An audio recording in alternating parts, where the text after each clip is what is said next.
Bonjour à toutes et à tous et bienvenue dans cette nouvelle vidéo. Aujourd'hui, on va plonger au cœur d'un sujet qui, je pense, nous concerne tous. Comment reconnaître les signes de notre âme? Plus précisément, comment savoir si c'est notre ego ou notre âme qui est aux commandes de notre vie? C'est une question essentielle, car la réponse détermine la qualité de nos choix, de nos relations et au final, de notre bonheur.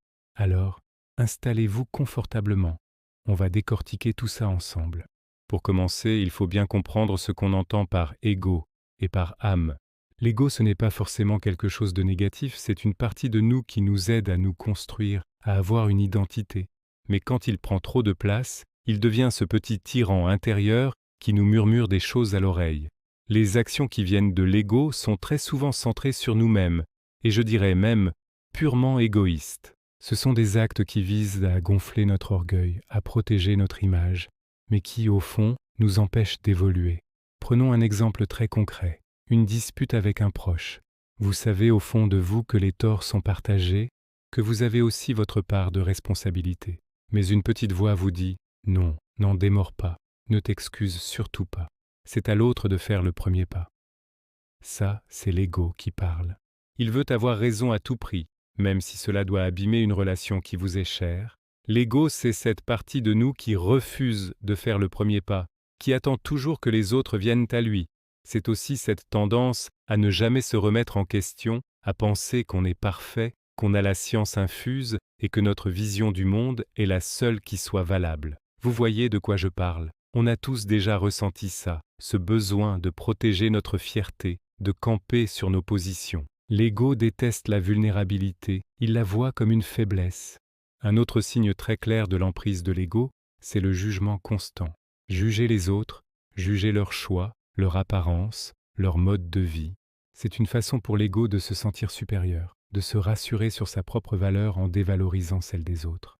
Regarde comment il s'habille. Moi, à sa place, je n'aurais jamais fait ça.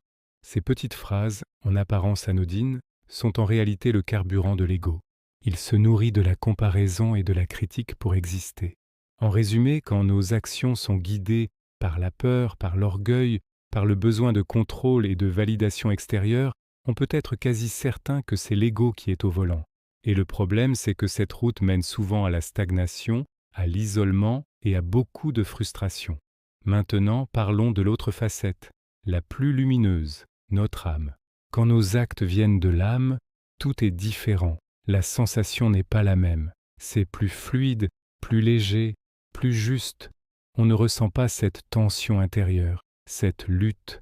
L'âme nous guide vers des actions qui sont alignées avec notre être profond. Par exemple, pour reprendre notre situation de dispute, la voix de l'âme serait beaucoup plus douce. Elle nous dirait « Ok, tu as été blessé, c'est normal. Mais tu sais que tu as aussi dit des choses que tu regrettes. Va parler, excuse-toi pour ta part. La relation est plus importante que ton orgueil. » L'âme nous pousse à la remise en question, non pas pour nous flageller, mais pour grandir. Elle nous invite à regarder nos actes avec honnêteté et à reconnaître nos torts. C'est elle qui nous donne la force de pardonner, pas seulement aux autres, mais aussi à nous-mêmes. Le pardon, vu par l'âme, n'est pas un signe de faiblesse, mais un acte de libération immense. C'est lâcher le poids du ressentiment pour pouvoir avancer plus léger. De même, l'âme nous encourage à l'ouverture. Elle nous incite à écouter un point de vue différent du nôtre, non pas pour l'adopter aveuglément, mais pour essayer de le comprendre. Elle nous apprend à accepter la différence chez les autres, à voir la richesse dans la diversité plutôt qu'une menace. Quand on est connecté à son âme, on sort du jugement, on devient plus juste, envers les autres, mais aussi, et surtout, envers soi-même. On arrête de se mettre une pression démesurée pour être parfait.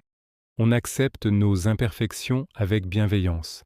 La grande différence, c'est que l'ego est motivé par la peur, tandis que l'âme est motivée par l'amour et l'expansion. L'ego veut nous maintenir dans notre zone de confort, dans ce qu'on connaît et ce qu'on maîtrise. Imaginez que vous ayez une opportunité incroyable, un projet qui vous fait vibrer au plus profond de vous, mais qui vous demande de sortir de votre routine, de prendre un risque. L'ego va immédiatement sonner l'alarme. Non, ne fais pas ça, c'est trop risqué. Tu ne sais pas ce qui t'attend là-bas. Et si ça ne marchait pas? Reste où tu es, c'est plus sûr. Il vous paralyse avec des « et si ». L'âme, au contraire, face à cette même opportunité, elle va vous dire « vas-y, fonce ». Oui, ça fait peur, c'est inconfortable, mais tu sens bien que c'est là que ton cœur t'appelle. C'est dans cet inconfort que tu vas grandir, que tu vas t'épanouir. Tente l'expérience même si tu ne sais pas où ça te mène, l'important c'est le chemin. L'âme nous pousse toujours à faire des choix qui sont à l'opposé de ceux de l'ego. Elle nous pousse vers des expériences nouvelles, vers des défis qui nous font vibrer, même s'ils sont terrifiants sur le papier. On a donc deux polarités très distinctes. D'un côté, l'ego qui nous enferme dans un confort stagnant, une prison dorée où rien ne bouge, où tout est prévisible mais où l'on finit par s'ennuyer et se sentir vide. De l'autre, l'âme qui nous appelle vers un inconfort grandissant, un chemin d'évolution constant où chaque pas nous rapproche un peu plus. Alors, la question que j'ai envie de vous poser aujourd'hui, c'est quelle polarité dirige votre quotidien en ce moment? Est-ce que vous écoutez la voix de la peur qui vous dit de rester bien au chaud dans ce que vous connaissez? Ou est-ce que vous entendez l'appel de votre âme qui vous supplie d'oser, d'expérimenter, de grandir? Prenez un instant pour y réfléchir honnêtement. Observez vos réactions, vos décisions des derniers jours. Étaient-elles dictées par l'orgueil et la peur ou par l'amour et l'ouverture? Il n'y a pas de jugement à avoir. Nous sommes tous, à des degrés divers, influencés par notre ego. Le but n'est pas de l'éliminer, mais de le reconnaître, de l'apprivoiser et de lui laisser de moins en moins de place pour que la voix de notre âme puisse enfin se faire entendre plus clairement.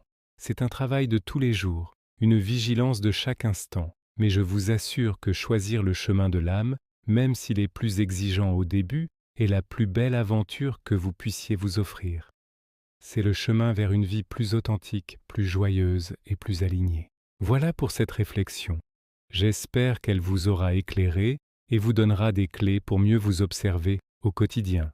N'hésitez pas à partager vos propres expériences en commentaire, à me dire comment vous faites, vous, pour distinguer la voix de l'ego de celle de l'âme. C'est un sujet tellement riche et c'est en partageant qu'on avance tous ensemble. Merci infiniment de m'avoir écouté jusqu'au bout. Si cette vidéo vous a plu et vous a parlé, n'oubliez pas de laisser un petit pouce bleu, ça aide énormément la chaîne à se faire connaître. Et bien sûr, si ce n'est pas déjà fait, abonnez-vous pour ne pas manquer les prochaines vidéos. Prenez bien soin de vous, écoutez votre cœur, et je vous dis à très bientôt pour un nouveau partage.